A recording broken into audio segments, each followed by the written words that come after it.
Hello, I'm Huntley from Transcript. Today I'll be answering the most commonly asked questions about our large trench shields. So the most common asked question is, do we hire or do we buy can you buy our trench shields? We do both, so we can do hire and buy for all trench shields that we have. Another question is, what are the KPA for our large shields? So they vary between all different sizes. So there's between the 3.6 to 7.2 meters. So the 3.6 meter, which is the one I've got behind me, is 42 KPA, and then the 5 meter has a outstanding 70 KPA. That's due to the design and the thickness of the wall.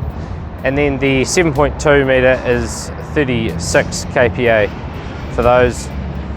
Another question is, where are these made? So these are all made in Melbourne, Light Industries factory in Australia. We've obviously had a good relationship with them over the last 15 years for those. Another question is, what size struts is there? So there's a variety of struts. There's two different kinds. There's the solid and then the adjustable. The solid struts, the sizes are 0.8 meters, 1 meter, 1.2 meters, and 1.5 meters, 2 meters, and 2.4 meters. And then for the adjustable struts, they go from 0.8 meters to 1.2 meters, and then there's the 1.2 to 2 meters for the adjustables. Also, there is an option to get custom made if you do need wider or shorter options. These do obviously come with an extra cost. So how do you lift them, and are they drag shields? So for lifting our shields, every single set has got the 4 lifting eyes at the top, so 2 on each panel, so 2 for each side. So that's the way you'd lift them. None of our shields are drag shields. They've all got the flat edge on them. If they were a drag shield, they'd have a cutting edge.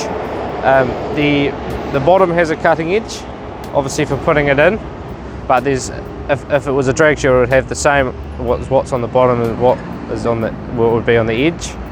So these ones here aren't drag shields. So if you wanted to move them horizontally, obviously the hole does have to be dug out already, and then you have to just lift them up and shift them along without dragging them through a whole lot of soil.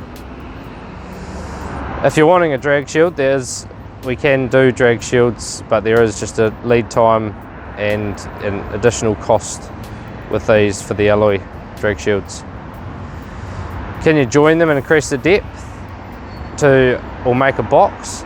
So to join them or increase the depth, all you need is a bracket like this, and these here go up the very top, so up here, and so these holes would go on the top holes, and then the next one would go on the next shield. So pretty much you have to just stack them on top of each other, so the 2 flat ends join, and this is what joins them, 1 in each corner. So the depth they can go down to is 7.2 meters, and you can get extensions to make it so that, obviously if you join 2 of these, it'll be 4.8, but we can get middle extensions, so you can go down to that 7.2. For the corners, they look something like this, and they pretty much, you have 2 in each corner, so they pretty much stick into these holes here, and then the next shield will slide in here and use those holes there. So you can do that. There would be, obviously you just need 8 of them, so there would be 2 in each corner of the manholes, and they can also go down to 7.2 meters deep. Real people, real gear, real fast.